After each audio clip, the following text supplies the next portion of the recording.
kotikatsojamme Sami laskeskelee aina, kun me otetaan hörppyä energiajuomista. No jaa. Se on joku.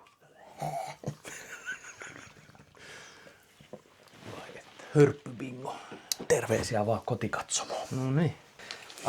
Aloitetaan. Pölistäänkö me jotain turhaa taas? Eihän me ikinä. Tässä on tämmönen ASMR-ääniefekti, kun Saara kulkee tuolta. Et. Mutta se on hyvä. Siis toi tila-ääniefekti, kun mä editoin. Niin kaikki noi Ibonin ja kuuluu takakaiuttimesta. Jes. Joo. Noniin, aloitetaan. Lyödään Olipa. nahkakaappi. Noniin. Asiaan. Asiaan. Me katsoimme elokuvan. Kyllä. Ja elokuvahan oli nimeltään Season of the Witch. Elikkä 3. kertaa. Elikkä Musta noita. Ja ennen kuin tehdään yhtään mitään, niin katsotaan elokuvan traileri tähän väliin. What madness is this? This winter, She has brought upon us a curse from hell. a journey into darkness, You must destroy her powers. a quest for truth If she is not what you say, she will not be yours to burn. will become an epic battle. She'll turn one man against another. You're not afraid of me, are you? Season of the Witch, rated PG-13, starts January 7th. Noniin, ja sellainen oli traileri. Ja ennen kuin mennään mihinkään, niin esittäydytään jälleen kerran. Eli tämä on Kinematografia Satanicae, meidän elokuva-analyysisarja, varmaan, jossa me puhutaan paskaa hyvistä tai huonoista tai mielenkiintoisista leffoista. Tai aina. Mikä aina. näistä? Ainakin Oliko tää- elokuvista. Joo. Niin. Ja minä olen Ville. Terve vaan. Tervetuloa Ville. Minä olen Heinrich. Tervetuloa minullekin. Ja Joo. tämänkertainen leffa, meidän Season of the Witch-trilogian viimeinen osa, eli vuoden 2011 elokuva Season of the Witch, joka siis suomeksi tunnetaan nimellä Musta noita. Kyllä. Ei pidä sekoittaa Donovanin biisiin. Ei. Eikä joka, Halloween 3. joka ei soi tässä Ei soi, elokuvassa kertaakaan, mikä on ehkä ihan hyvä valinta Ihan ottaa hyvä. huomioon, että tämä sijoittuu ristiretkien aikaan. Mutta Joo. oishan se tuonut kuitenkin vähän semmoista tarvittavaa svengiä. Itse asiassa niin, ainoa Season of the Witch, jossa soi Season of the Witch, oli se eka. Se Season of the Witch vai? Niin, Joo. Season of the Witchissä soi Season of the Witch.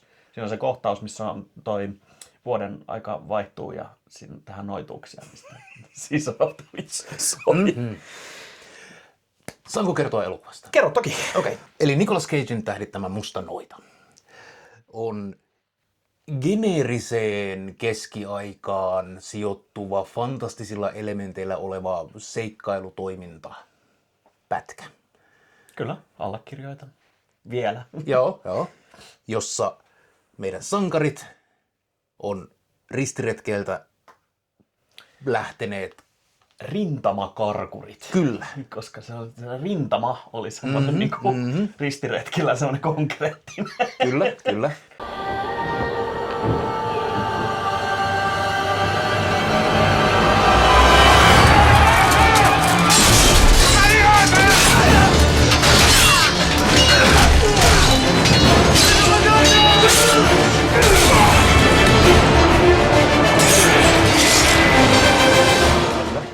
Ne hyppäs vallihaudan yli ja juoksi pakoon.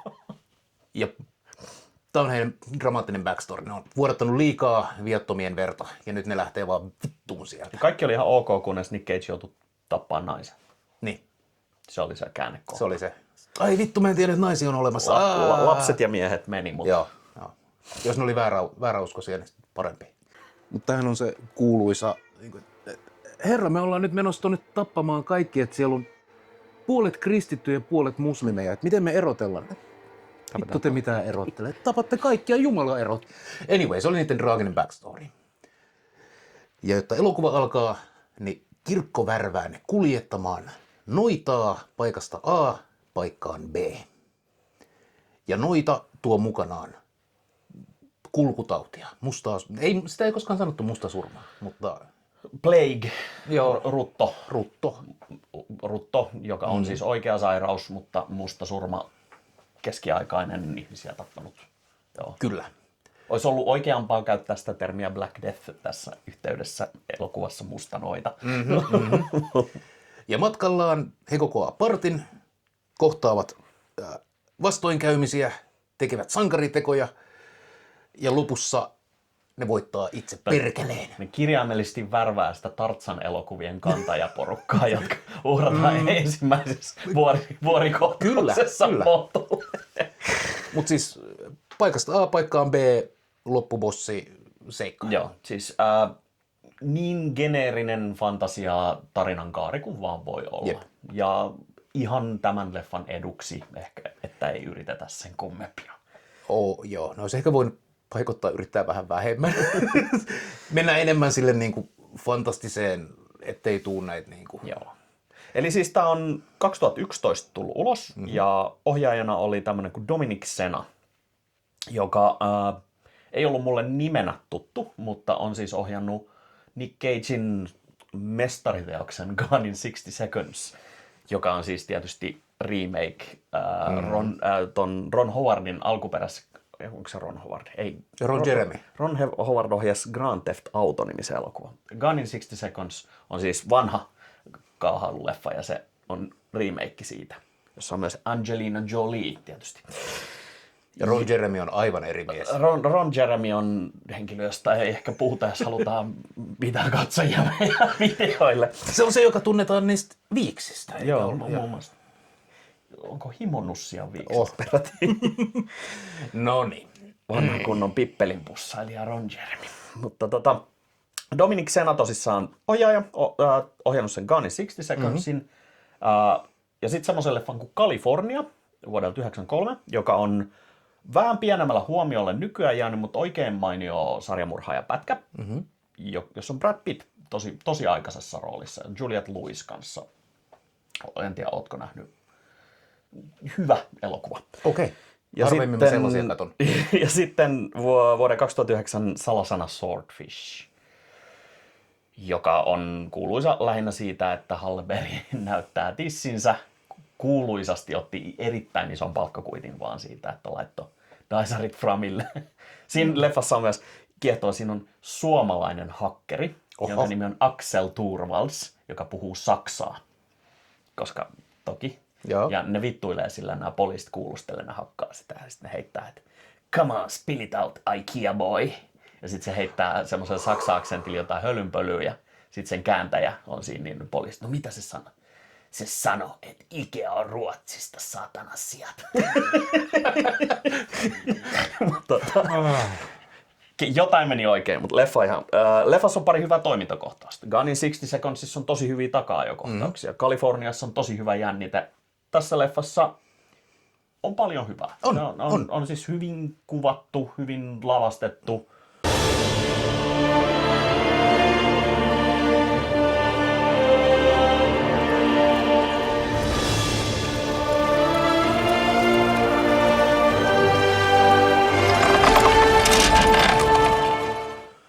Hyvin valaistu.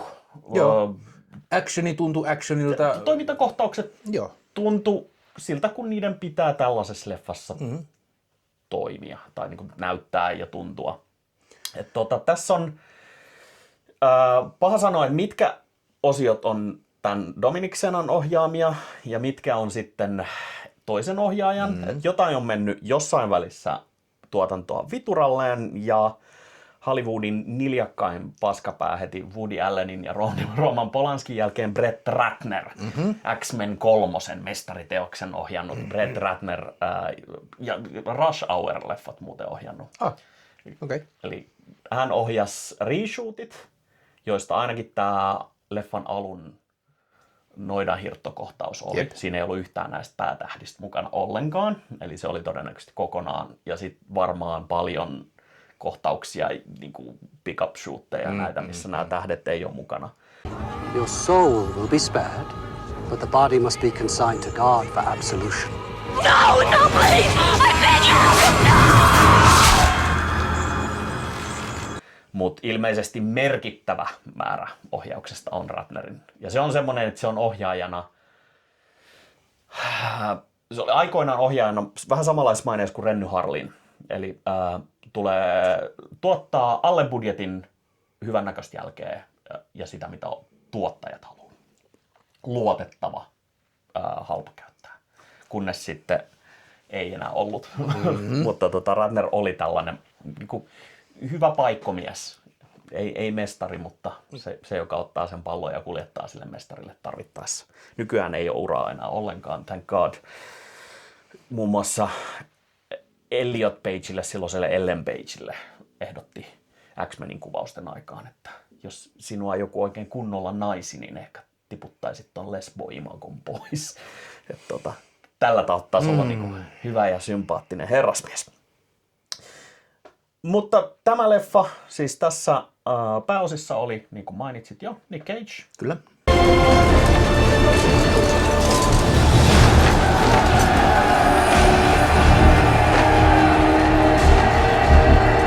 Today you are truly... Oi vittu. Ihan omat hiukset on.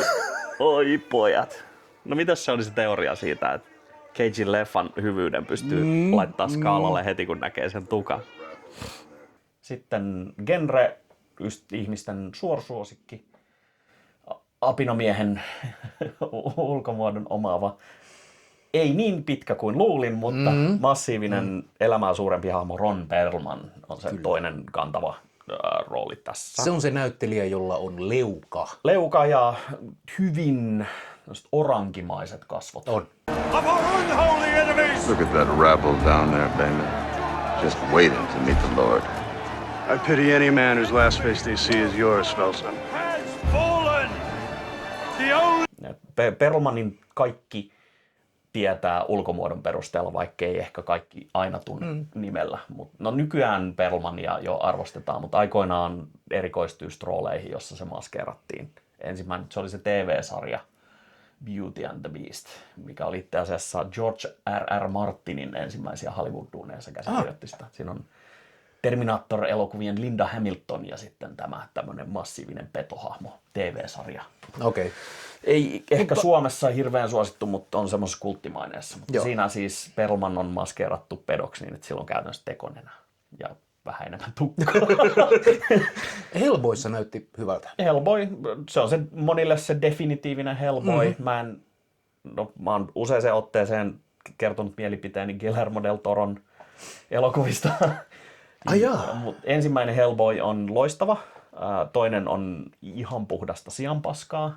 What? Kaikki ne saatanan keijukais-tarinoin. Se menee just sinne Guillermo del Toro aikuisten vitun satulinjalle, jota mä vihaan ihan Ykkönen oli ihan hyvä, kakkonen parempi.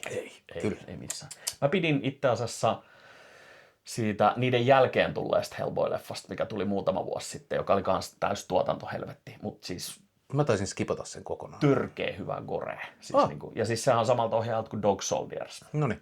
Ja sitten ihan uusi Hellboy, mikä tuli ihan siis yli vuosi sitten, mikä tehtiin pienellä budjetilla, joka on oikein noir-etsivä leffa, niin, joka on haukuttu ihan lyttyyn, mutta kaikki niin oikeat old school Hellboy-fanit on kehunut se ihan maasta taivaisiin. Mulla on se hyllyssä korkkaamattomana, mutta siis 2 miljoonalla tehty. Okei. Niin verrokkina Del Toron leffojen budjetti oli jotain 60 miljoonaa, niin sillä voi tehdä jotain.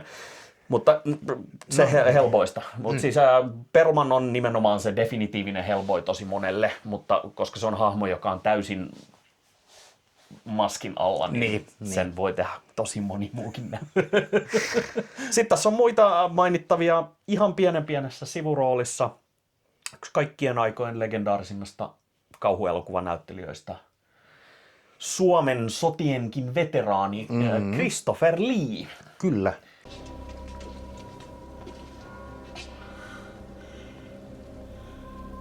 Tell me your name. I am Damon of Blybrook. Bayman. Yes, and your comrade Felsen. Your names are known to me. Joka Maskeerattu näyttämään ei mitenkään itseltä. maskeerattu näyttämään kuolevalta mieheltä, jota se tämän leffan kuvausten aikoina on aika pitkälti ollut. En nyt muista milloin kuoli, mutta 2011 alkaa olla aika myöhään hänen urallaan. Toki jos nyt joku jostain syystä ei ole Christopher Leesta kuullut, niin voi lopettaa katselun tässä vaiheessa ja siirtyä ihan muihin sfääreihin, koska se on semmoinen perusoppimäärä.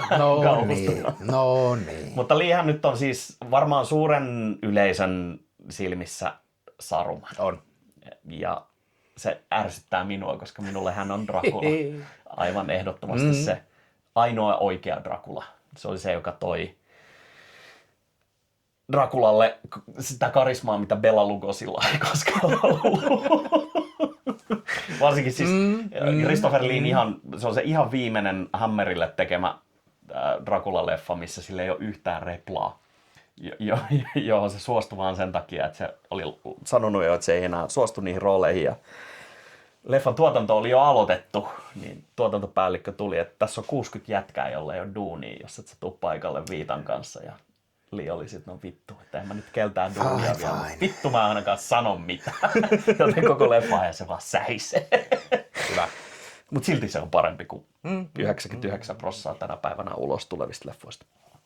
Ja sitten on tää Noita.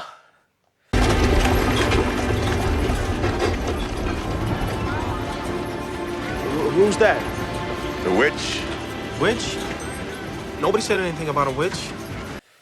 Eli Claire Foy, joka on, jos tykkää katsoa masentavia britti-epokkisarjoja, niin ilmeisesti niistä tuttu. En katso niitä. Ei ole minulle tuttu. Joo, ei. Valtavat silmät. Aika isot silmät, kyllä. Mut vähän semmonen mitään sanomaton. Mun mielestä niinku vailla karismaa. Ei oikein mitään särmää. Se niinku roikkuu tossa mukana, mut olisi voinut olla olemattakin. Niin, no se vietti se olisi voinut olla ihan kuka tahansa. käytännössä koko elokuvan häkissä. No joo. Ennen kuin siitä tuli CGI-hirviö. Mutta niinku ottaa huomioon, että se näyttelee demonin riivaamaa, ei noitaa. Niin.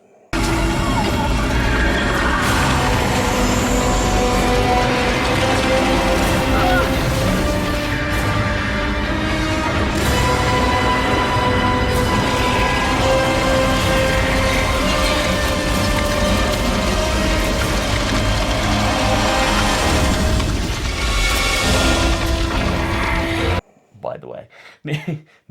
Siitä olisi saanut vaikka mitä irti, mutta oikein mitään ei otettu irti. Olisi voinut vetää sen yli niin kuin kunnolla, mutta ei oikein sitäkään. Ja sitten siellä oli pikkuroolissa Stephen Graham, jokaisessa brittielokuvassa ikinä oleva erittäin loistava näyttelijä. This is Englandin pahiskini muun muassa, Snatchin Tommy. Ja sitten tämä Misfits-sarjan Irkku Kundi oli, en edes muista se hahmon roolinimeä enää. Se oli joku random äijä, joka oli niiden mukana, joka sitten olikin sen leffan sankari. Ehkä koska. Joo. Mila!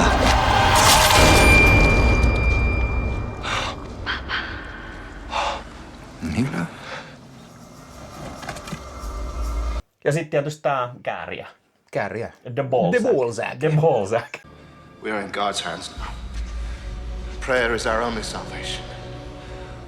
Our Lord in heaven, hallowed be thy name. Thy kingdom come, thy will be done on earth as it is in heaven. Eli munkki, jonka roolihahmon nimi on The Balzac. Ja ei siis ollut vitsi, vaan siis se on siis elokuvassa hänen nimensä on The Balzac. Ja kukaan ei missään vaiheessa virnistä sitä nimeä hoitaa niin kuin jatkuvasti. Tule. Where's The Balzac? Come on, The Balzac.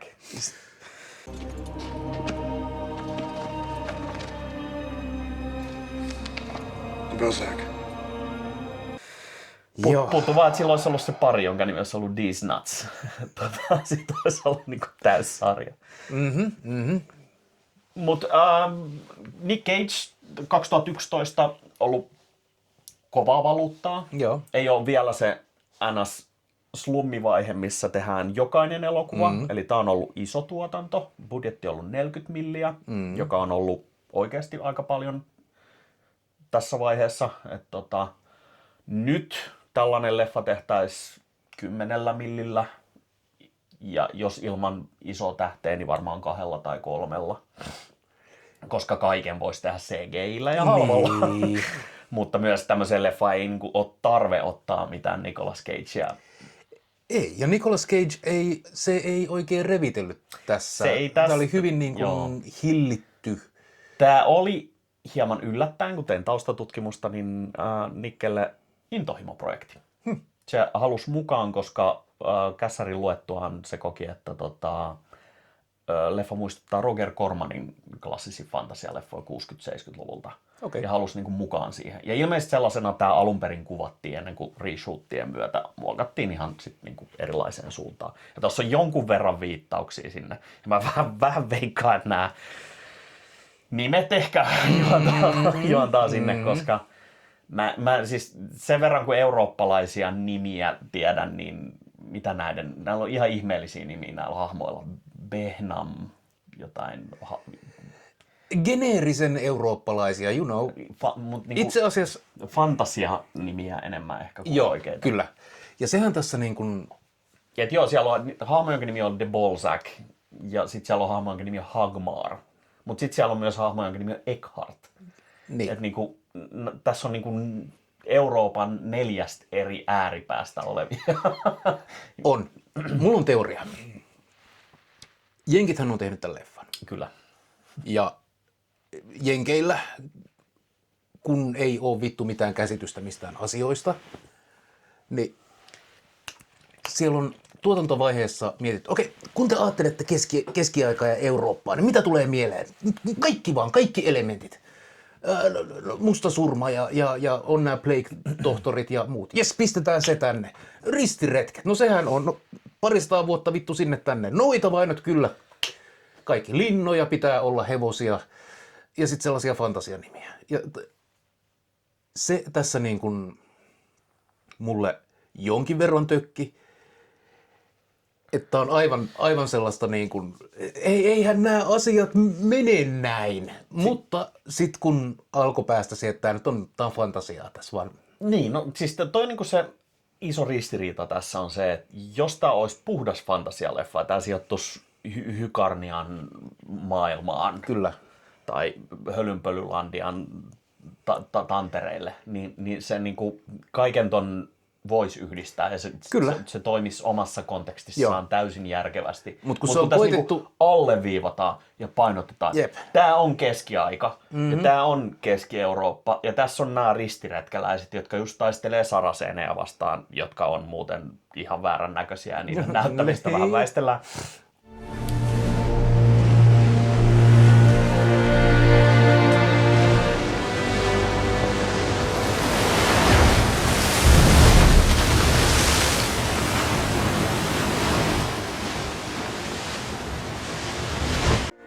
Missä on Styria?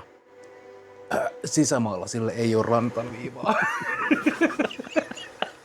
Ops. Tuo lampi.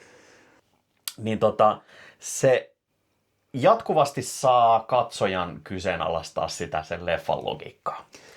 Koska se lyödään sitä historiallista tosikontekstia vasten.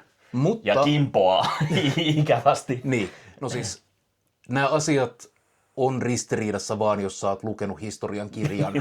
Niin tai tiedät mitään. Niin, mutta jollekin jenkkiyleisölle niin täällä eksoottisia itä-eurooppalaisia brittiaksentilla. Joo, ja siis anakronistisia virheitä, kun Nick Cage tarkistaa pulssia. Joo, desinfioi haavan ennen bakteeriteoriaa. Ja siellä oli se joku kirja, Salomonin kirja, kyllä, joka on renessanssiajalta. Jep, toki se nyt on, siis silloin se on ilmestynyt, mutta toki tämä on muinainen, salainen, juutalaisten tämmöinen. Niin. Mutta siis myös ihan siis toi premissi, että tämä lähtee vuodesta 1325 ja nämä on ristiretkien taistelu rintamalla. Niin se on siis 100 vuodella jo pielessä. Jep. Ja noita vainot on alkanut, jotka alkoivat 100 vuotta myöhemmin. Ja mustasurma oli 100 vuotta aiemmin. Niin kuin, ei toimi, mutta siis jossain määrin tämän kaiken pystyi unohtaa ja antaa anteeksi, koska leffa soljuu eteenpäin. Mutta niinku, se olisi ollut niin paljon helpompi korjata. Ois. Just sillä tervetuloa Hykarnian maailmaan. Tässä on se ratkaisu. Mutta myös se, että se sijoittui Eurooppaan. Ja se oli vaan se, että okei, alussa oltiin Arabian mailla. Jossain siellä. Ja sitten oltiin aika ilmiselvästi Kreikassa. Mutta sitten siinä oli kirjaimessa sanottiin, että se oli sisämaa Eurooppa, mutta meri jotenkin näkyi sinne. Joo. Ja sitten siinä oli aivan niin kuin päivänselviä itä-eurooppalaisia kyliä ja linnoja, mutta sitten kuitenkin ne maastot oli jostain ihan muualta. Et missä on ollut oikein mitään logiikkaa. Ei. Ja mulla on aina se, että jos jota ei pysty sijoittaa aikaan ja paikkaan hyvin, silloin kun se on tarkoitus sitoa aikaa ja paikkaa hyvin, niin se häiritsee ja pitkälle. Et mulla on sama siis Hemingwayn Kenelle kellot soittaa. En tiedä, ootko lukenut. Se sijoittuu Espanjan sisällissotaan. Ja siinä sanotaan vaan, että se sijoittuu Espanjan sisällissotaan. Mutta kun Espanjassa on ollut joku yli 18 sisällissotaa, niin mä en ole koskaan päässyt niin kuin montaa kymmentä sivua, koska mua jää häiritsee se, että mä en pysty niin kuin kontekstualisoimaan sitä, että mikä niistä vitun sisällissodista se on. Että okei, siinä kerrotaan jopa ne tarkat vuodet, mutta sitten se on taas, kun se on 1910 tai 20, niin se on tosi vaikea. Niin kuin, okei, ne kertoo ajavansa jeepillä. Okei. Ja sitten sun pää vaan hajoaa ajatellessa. Ja sitten sä et keskity siihen storyin. No tässä sitten oli paljon just tätä häiritsevää. Mutta jos pystyy ottaa sen sellaisena, että tämä nyt on hönppää. Joo, ja siis toi tarina on, sä sanoit leffa-aikana, että on roolipelikampanja. Tämä on, joo. Ja toi oli ihan suoraan sitä. Ja just sen takia se olisi ollut kannattavampi kertoa siinä kokonaan fantastisessa maailmassa. Niillä on selkeä questi, ne kerää possen, ne kohtaa haasteita. Välillä pitää heittää Shakespearean dialogia, että me ollaan vakavia hahmoja. Ja Nick Cagein hahmo on ymmärtänyt sen, mikä on roolipeleissä kaikkein tärkeintä. Se, että näyttää hyvältä, että sulla on paljon erilaisia kledjuja, mitä vaihtaa. On. Myös perukkeja. Mutta Tell me, Damon. Are we going in there to defeat the demon? Or to save the girl? Both. mikä tää vitun panssari on? Semmoinen toppapanssari. Siis ne hahmot levuttaa, ne saa uutta gearia. Niin tää on niin ihan puhtaasti fantasiapelikamppis. Kyllä. Ja tää oli siis 11 vuotta Hollywoodia kiertänyt käsikirjoitus, joka sai siis palkintoja. Siellä on, Hollywoodissa on semmoinen, sitä sanotaan blacklistiksi muistaakseni, joka on siis eri kuin tämä pannaan laitetut näyttelijät ja ohjaajat. Blacklist on siis filmaamattomat käsikirjoitukset, joissa niin kuin nähdään potentiaalia, että niistä tehdään uusinta kierroksia, että kuka tarjoaa rahaa. Niin tämä oli yksi niistä leffoista, joka keräsi ihan käsikirjoitukset, joka keräsi älyttömästi huomiota, ja sitä kehuttiin, että tämä on niin kuin paras filmaamaton kässä. Tästä tulee kova. Ja mun on niin kuin tosi vaikea nähdä, että mitä vittua siinä on ollut mukaan niin erikoista. Että 2011 kaikki lotrit on tullut ulos vuosia ennen sitä. Milloin viimeinen? Kuninkaan paluu on 2004, 2003, jotain tällaista. Melkein 10 vuotta myöhemmin. Niin tämmöinen niin kuin supergeneerinen. Mikä siinä on ollut niin erikoista siinä käsikirjoituksessa? Tai mitä tästä on niin kuin hukkunut kuvausvaiheessa matkan varrelle? Paha mennä sanomaan. Jep. Mutta soljuu, menee eteenpäin. Jännitys pysyy sillä, että castista kuolee porukkaa. Joo, niin kuin tällaiseen matkatarinaan kuuluu. Kyllä.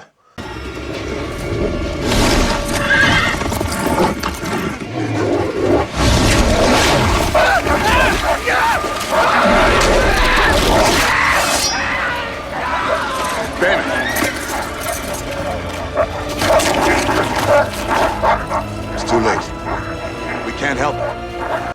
Et siinä alussa tää hetken aikaa, katsellessa mä sanoin sulle, että tää voisi olla niin kuin enemmän dialogia sisältävänä tämä voisi olla teatterinäytös, missä nämä hahmot pohtii suhdettaan Jumalaan. Siinä alussa oli just tällaista, niin kuin, että olen jättänyt uskon taakseni ja kyseenalaista. Sellaista niin kuin tosi semmoista pintaraapasua. En palvele kirkkoa. Joo, niin kuin, ei, tämä on niin kuin kuultu ja nähty. Ja siinä oli hetken, niin mä kelasin, että ei vittu, tämä menee just tähän, että nämä Munkki ja Nick Cage haastelee koko leffan ajan, että mutta sinun jumalasi tappoi lapseni. Ja, no siis sitä Mutta se hylätään niin kuin ihan vitun nopeasti loppupeleissä. On semmoinen muutama siinä vaiheessa, kun Nick Cage meinaa ampua noidan ja sitten pappi tulee siihen väliin ja ei, Jumala ei koskaan ja ethän sinä voi ja... Look at us. Barely a month out of service to the church and here we are. Deserters, service to the church. Mutta nyt tuli just mieleen, että se yhdessä vaiheessa tämä noita syytti sitä Munkkia siitä, että se on kaltoinkohdellut mahdollisesti raiskannut sen.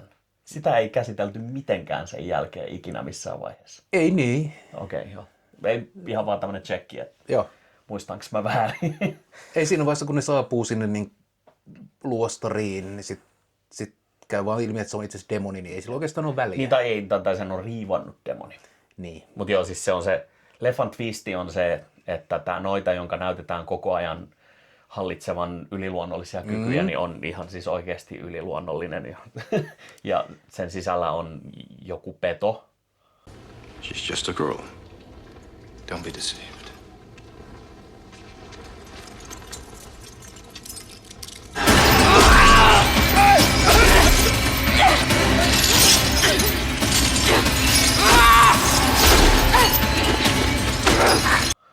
Joka ei ole saatana. Se on joku pirulainen. Joku ruttodemoni. Joku vittu paha äijä. Jep, sillä oli sarvet. Joo. Se on niin kuin vähän niin kuin saatana, mutta ei ihan niin kuin kuitenkaan. Ei se main guy. Et se on sitten siinä jatko-osassa. Oh. The Balzac Returns. Pallinaaman paluu. Mutta The Balzac! Temaattisestihan tässä on sellaista pientä ristiriitaa, minkä mä panin merkille. Tämä alkaa sillä, että Nick Cage on disilluusio siitä, että ei nämä ristiretket ei ehkä ole ihan cool. Kirkossa on ehkä jotain kritiikin aihetta, ja se on niinku se kantava teema. Joo, ja siis sehän kieltää herransa moneen otteeseen leffan aikana. Ja sitten lopulla paljastuu, että demonit ja noidat ja kaikki tämä on itse asiassa ihan totta. Itse asiassa meidän varmaan kannattaisi polttaa noitia, koska muuten ne tuo ruton. Joo, ja sitten se kääntyy takas uskoon ja ristiinnaulitsee sen demonin, koska...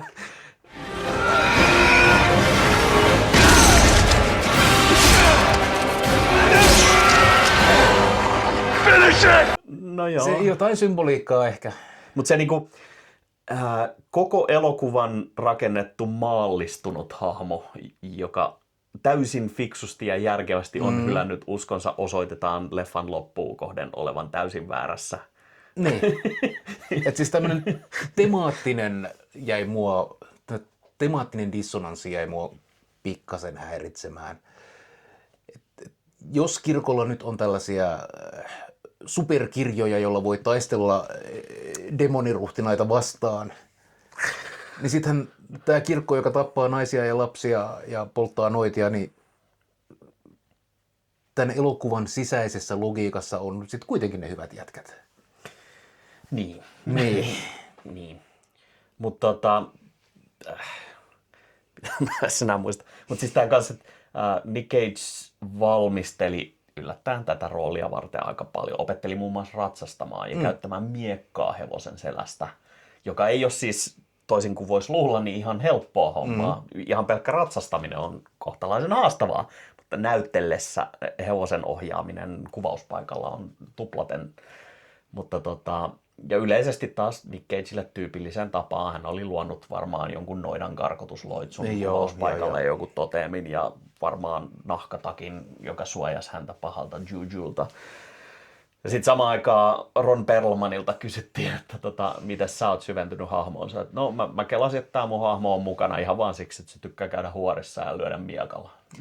Ja se on niinku, kun tuolla leffaa kun katsoo, niin Nick Cage tuntuu, että se on paikan päällä automaattiohjauksella ja vetää roolinsa niin kuin ei olisi siellä. Ja Perlman on koko ajan läsnä, sympaattinen ja niin kuin... Mä dikkasin näiden kahden niin kuin, dynamiikasta. Ja siis mä tykkäsin siitä, että vaikka Perlmanin hahmo on selvä sidekick, niin se ei ole se butt of the joke. Se ei ole niin kuin tämmöinen koominen tollo, tai se ei ole myöskään se sika, joka niinku röyhistelee, niinku, että no, mä voin tappaa lapsia ja naisia, koska mä vähän. Ja, niinku, kaikki nämä troopit on pois. Se on about tasa-arvoinen, se ei vaan ole yhtä tärkeä. Se ei ole yhtä tärkeä, ja siis se on vähän tyhmemmän puoleinen. En mä nyt ajattele näitä asioita kaverin. Ei tyhmemmän, sitä ei vaan vittuukaan kiinnosta. Niin, no ei välttämättä edes tyhmemmän puoleinen. Mutta se on myös se taitavampi taistelija näistä kahdesta. Niin, se on ihan vitun vahva.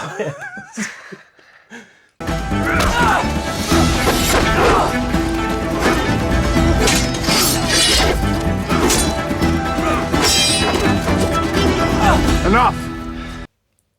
Se headbuttaa demonia kahdesti. Joo, ja siis niin, että se on jo tapettu kerran siinä vaiheessa. Mutta siis se on se kaveri. Se on sen rooli, olla Nick Cagein kaveri ja olla mukana. Se tekee sen juuri niin hyvin kuin Ron Perlman tekee roolinsa aina. Eli se on semmoinen ukkeli, että sen kanssa olisi kiva istua varmaan iltaa. No, kyllä. Toisin kuin Nick Cage, jonka kanssa veikkaan, että en pystyisi istumaan iltaa, koska en usko, että hän pystyy istumaan, piste. Mutta Perlmania on kiva katsoa huonoissakin elokuvissa. Kyllä.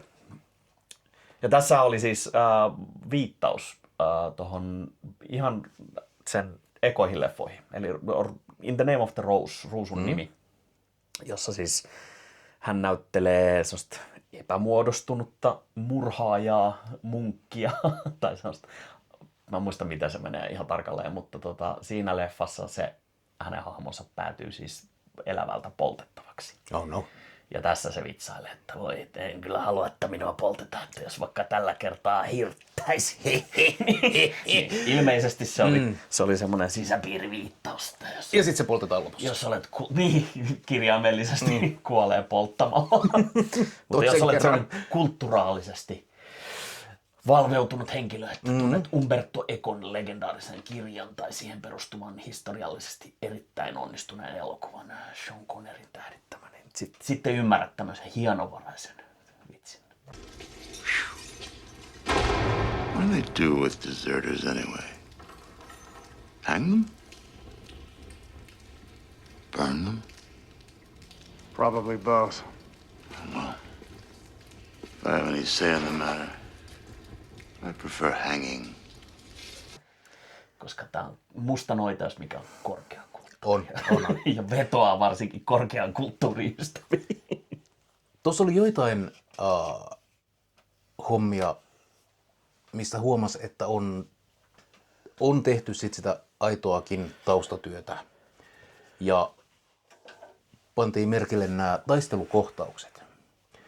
Koska fantasia-elokuvissahan yleensä se on se miekka ja sitä pitää käyttää silleen hienoksi ja tyylikkäästi. Joo, ja siis niillä oli joku ihan oikea näihin keskiaikaisiin taistelutyyleihin perehtynyt niin kuin opettajakuvauksissa koreografina. Ja se näkyy. Kyllä. Siis taistelukohtaukset, olkootkin, että siinä oli pikkasen sitä 2010-luvun Taken-leikkausmeininkiä, että pikkasen liian hektisesti leikattiin välillä. Osittain siksi, että esimerkiksi Ron Perlmanin taistelukohtauksissa huomasi, että sillä oli stand-in. Siis sehän, kun se löi, niin se oli yleensä Selim-kameraan, joka on helppo kikka. Mutta joo, siis sä panit merkille sen, että siinä käytettiin lyömiseen sitä... Miekan, mikä se on?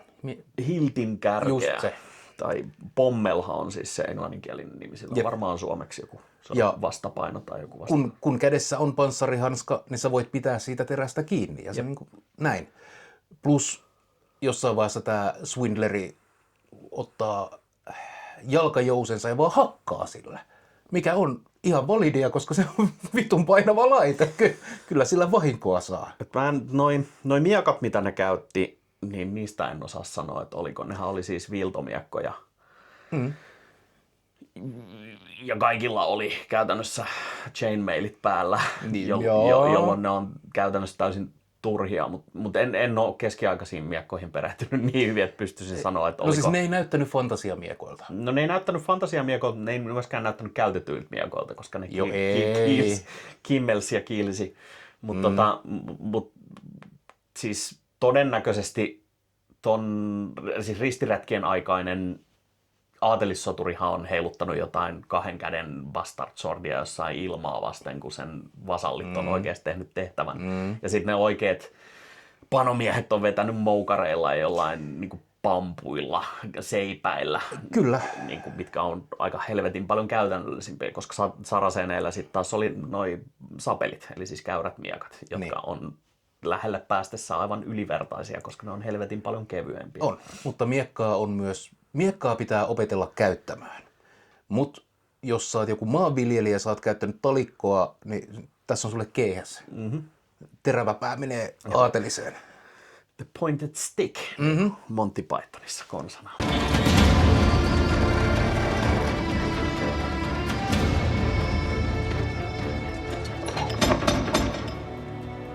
Hello? Is anyone there? Siisti ovi. Mitä veikkaat? Tuommoinen saatana 20 metriä korkea ovi, niin onko siinä ollut tommonen vitun kolmuti? Musta vähän tuntuu, että se funktio on niinku hukkuu. Leffana yksi asia, mistä pidän kovasti, niin kestoa 93 minuuttia. Joo. Joka on tasan se, mitä, siis fantasia-epokki ja fantasia, niin kuin tämmöinen massiivinen fantasiateos, niin sillä on, se on se yksi genre, jolla on lupa kestää pitkään. Osittain siksi, että Peter Jackson päätti näin. Joo. Mutta se on genre, jossa on perusteltua, että elokuvalla on pituutta, koska ihan pelkästään sen fantasiamaailman pohjustukseen voi joutua käyttämään aikaa merkittävästi. Tässä ei tarvinnut. Sanottiin vähän, se on Eurooppa keskiajalla. Keskiaikainen Eurooppa. Tuossa on noidat, tuossa on rutta ja tuossa on linnat ja miekat. Kaikki tietää, mistä on kyse. Just näin. Ehkä se oli se syy, miksi tämä ei ollut fantasia. Mutta tämä kesti just sen 1,5 tuntia, mikä on se, mitä näiden pitäisi kestää. Nykyään elokuvat, ihan sama mikä on genre, niin ei kestä alle 2 tuntia käytännössä koskaan, mikä on haitaksi. Tässäkin oli tyhjäkäyntiä, tai ei tyhjäkäyntiä, vaan oli suvantoja, jossa niinku ei koko ajan tarvitse tapahtua. Eikä tässä itse asiassa loppupeleissä tässä koko leffassa ei tapahtunut ihan hirveästi yhtään mitään. Ne pääsi paikasta A paikkaan B. Joo, että siinä on muutama niinku huippukohta. Yksi oli tämä sillan ylimeno vankkureilla. Sitten tuli sudet. Ei, siinä oli ennen näitä oli muuten se keskiaikaiset vallihaudat. Joo. Ja, niin mikä? Omituinen, itse asiassa todennäköisesti reshoot-kohtaus. Joukkohaudat, koska siinä oli 2 niistä sivuhahmoista. Siinä on se Eckhart ja sitten tämä nuori kundi. Mutta hyvin vähän Ron Perlmania ja Nickiä, että voi olla, että se on kokonaan lisätty.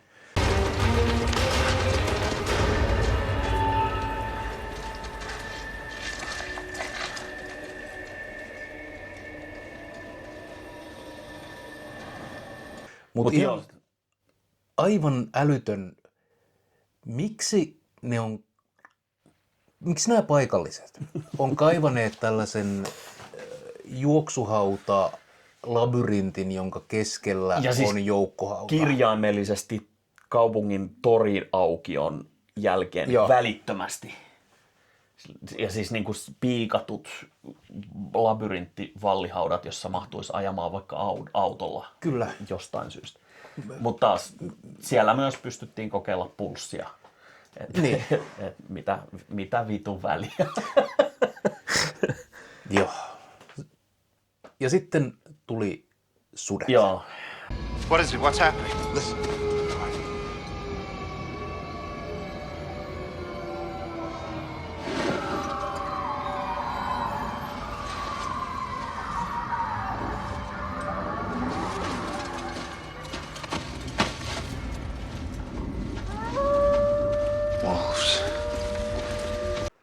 miettinyt sitä siis nykyleffoissa, jos on siis eläimiin kohdistuvaa väkivaltaa. Ja se CGI on aina ihan vitun perseelleen tehty. Ja mä oon miettinyt, että onko se niinku tarkoituksella. Niin. Koska hyvä esimerkki on se toisiksi uusi Predator-leffa Prey, jossa on se jättiläiskarhu, joka on niin vitun paska efekti. Mutta sitten kaikki muu siinä leffassa on tehty niinku ihan vitu hyvin. Ja niinku monta muut tollasta. Sitten toinen esimerkki on klassiset Coenin veljekset, joiden jokaisessa leffassa on aina mitä hämmentävämpi eläinräkkäyskohtaus. Muun muassa toi Oh Brother Where Art Thou, jos ne ajaa autolla lehmää päin, josta ne joutuu siis syytteeseen. Ja kuvauspaikalla aitoja susia, hienoja, jotka on peitetty aivan vitun sianpaskasella CGI-efektillä. Jo, miksi vitussa ne ei olisi tarvinnut sitä, että ne irvistää sen CGI? Joo, siis siinä niin haluttiin korostaa vielä kerran sitä, että tämä noita on by the way, noita, joka ei sitten ollutkaan noita. Siis mä keksin 1,000,000 tapaa, jolla sen olisi saanut paremmin. Vittu hohto niiden silmiin. Jotain, niin joka olisi saanut ne oikeasti näyttää siisteiltä. Kyllä. Mut ei, semmonen The Maskissa, kun se koira saa sen naamion, niin sama efekti. Niinku ihan vitun yhtä paska. Paitsi että siinä se on tarkoituksella huono. Tässä se oli vaan niinku vitun skeidain syövän näköinen sonta. Ja CGI muutenkin, ja erityisesti tässä niin loppuhuipennuksessa, kun näytetään tämä megaviru, niin se on Pleikka 2:sta tullut ulos. Sekin on niin siistiä, että se loppukohtaus sijoittui sinne semmoisen ison kirjastotornin sisään ehkä. Luostariin. Mut se oli niinku kirjahyllyjä ne seinät. No kun ne kopioi kirjoja. You sacrificed so much to deliver me here. And now you've brought me the book. Balzac. Ja sit siellä oli kaikki jostain ne 3 munkkia oli sen 500 metriä niitä kirjoja ympäröinyt. No joo. Aikaa ennen älypuhelimia. Se oli tosi siisti setti. Ja sit siellä riehuu semmonen Pleikkari 2 demoni. Joo. Hyvin geneerisen näköinen demoni. Joo, ja siis mä olin yllättynyt siitä, että kun tsekkas noita taustoja, niin tosissaan Phil Tippetin studion kehittämä, joka on siis Phil Tippett kuuluisin luomus varmaan Robocop-elokuvien ED209, mutta myös merkittävä osa Jurassic Parkin Velociraptoreista ja niin kuin stop motion legenda, siis aivan äärimmäisen kova stop motion jäbä. Ja sitten sen studio tekee paskimman näköistä CGI, jopa niin kuin 2011 tasolla, niin no ei nyt paskimman, tosi geneerisen näköistä. Ei mitään särmää siinä designissa. Siellä hahmolla oli pientä äänimodulaatio, mutta se ei tuntunut uhkaavalta tai pelottavalta. Se kuulosti vähän hassulta. Joo, ei se olisi pitänyt kuulostaa siltä. Ei. Helppo korjata, mutta jostain syystä sitäkään ei ollut tehty. Jesus Nazarenus, be taken to... Mutta toisaalta siinä oli ne niinku keskiaikaelementit paholaiskuvastot. Siellä oli sarvet ja häntä ja siivet ja mörkö. Ja kung fu munkkien armeija. Ja kung fu munkkien armeija. Joo, eli epäkuolleet munkit muuttuu kung fu munkeiksi. Mä itse asiassa rupesin miettimään just, muistatko ootko sä nähnyt siis ton Bladein? Kyllä. Bladein lopputaistelu. Samanlaisessa tornissa, jossa on se vitun pyöre. Joo. Tai siis alun perin piti olla veripyöre, mutta siinä on se Deacon Frost, jota se sitä ampuu niin ampulleilla. Mutta siis samanlainen, niin kuin, tulee pikkupahiksi ja sitten on boss fight. Niin vittu, varmaan sama settikin. Tämä on roolipeli. Tämä megapahis on nyt paljastanut ilkeän suunnitelmansa ja... Mutta oliko se Baabelin torni? Joo. Se oli se. Mä mietin, että eikö munkkina olo olisi jotenkin pyhittänyt sun kehoa niin, että demonit ei pääse suun. No kun tässä on myös se niinku... muistin. että keskiajalla tämä oli semmoinen ihan oikea teologinen suunta, että demonit voi mennä ruumiiseen ja sen takia on epäkuolleita. Mutta onko se vasta kun on kuollut? Ei elävää. Voi elävää, mutta myös kuolleeseen. Joo, okei. Että se demonit, ne vaan menee sille. Miksei ne mennyt sen de Balzacin suusta sisään? De Balzac! Katsotko, se oli pappi? Mutta oliko se pappi vai munkki? Koska musta tuntuu, että toi leffa ei ihan osannut sanoa sitä myöskään. Välillä se siunas se oli pyhä jäbä. ja oli niinku pappi ja sillä oli jonkinlainen mandaatti tehdä asioita ja välillä se oli niinku munkki. Silloin oli 3 leveliä klerikkiä. Jep. Mutta se oli de Balzac, jolla oli terskakampaus, mikä on niinku se on kääriäluuk. Joo, ja sitten se sai maagisen kirjan ja vitusti paremmat armorit. Siinä oli vähän Krumeluria ja Pimp Keinea siinä mukana. Luuttina löytyi pyhää vettä ja... Mutta joo. Semmonen oli musta noita. Se ei ollut musta eikä siinä ollut noitaa. Siis tässä ei ollut noitaa kuin siinä ihan alussa. Niin.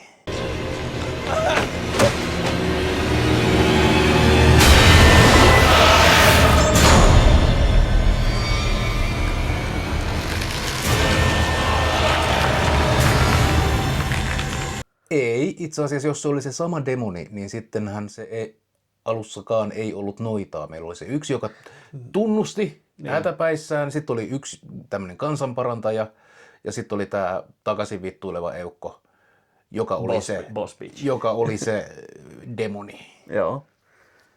Niin, että tässä ei ollut, niin. Mutta toisaalta siinä suhteessahan tämä oli tosi realistinen, koska ei noita vainoja aikana yhtään noita onnistuttu. Niin. Terveisiä vaan, kuka se oli Malleus Maleficarumin kirjoittaja, vanha kunnon pölli.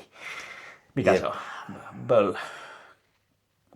Noita Vasaran kirjoittaja. Ei, kun sen no nyt minä en kyllä näe sitä tässä. Me otettiin se jopa esiin, mutta otettiin se esiin. Joo. But de Balzac. De Balzac! Haluaisin sanoa, että Heinrich Kramer olisi. Ehkä, joo. Henkka Kramer, joo. Kyllä. Mutta ei sukua. Mut niin.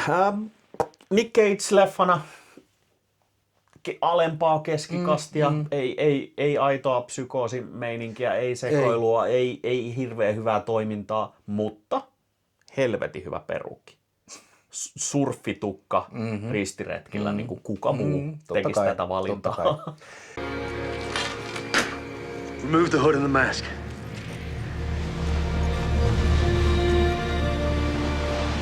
Arrest these deserters. Niin.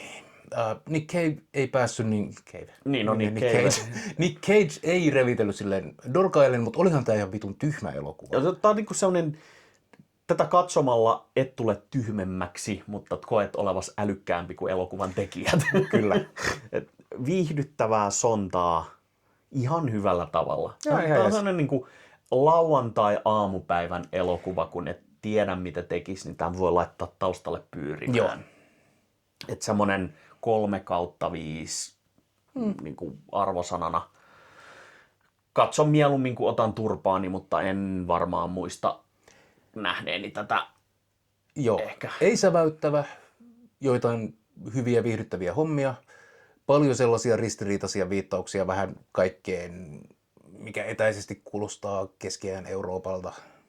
Mutta tämä on just se, mitä mä sullekin sanoin, että kun jenkit tekee niin kuin tulkintaa eurooppalaisesta fiktiosta, niin se jenkkien Robin Hood-leffat aina niin kuin superkiehtovia, koska ne on aina niin kuin eri tavoilla täysin kilahtaneet. Uusin Napoleon-leffa, jossa Napoleon ampuu tykillä pyramideja. Niin kuin, mitä vittua?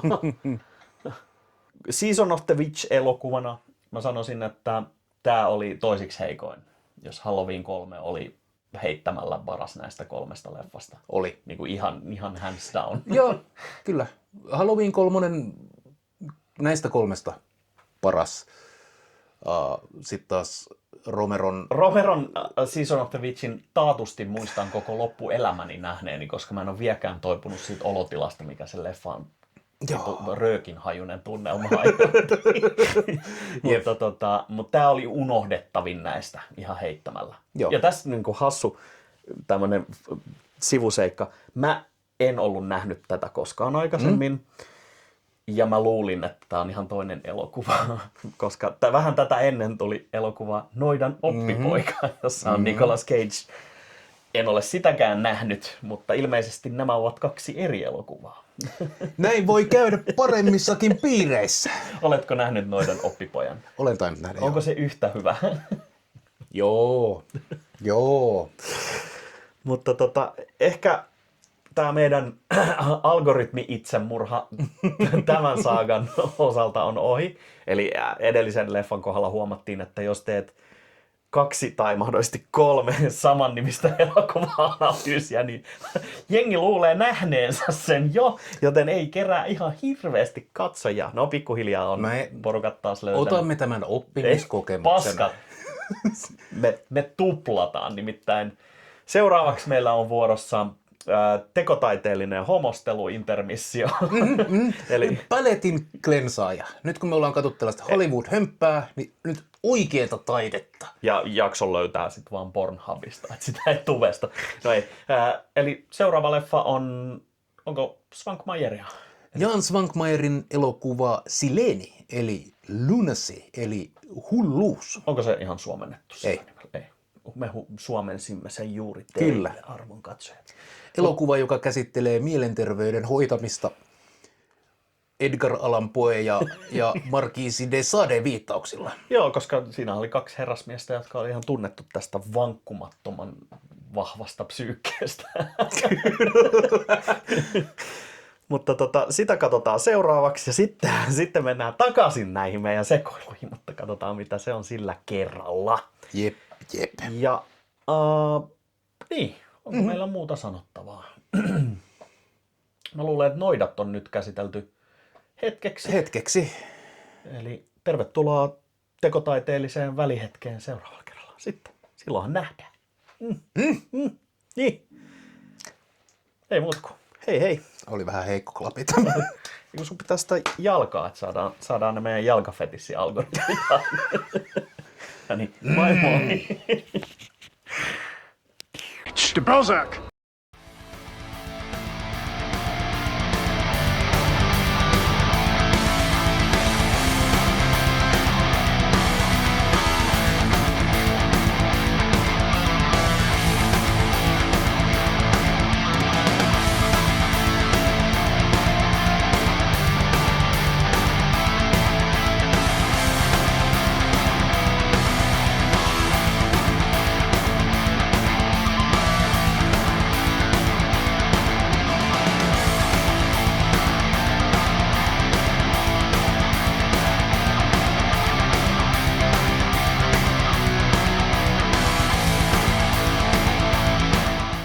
Muna pois kädestä, kun puhutaan synneistä.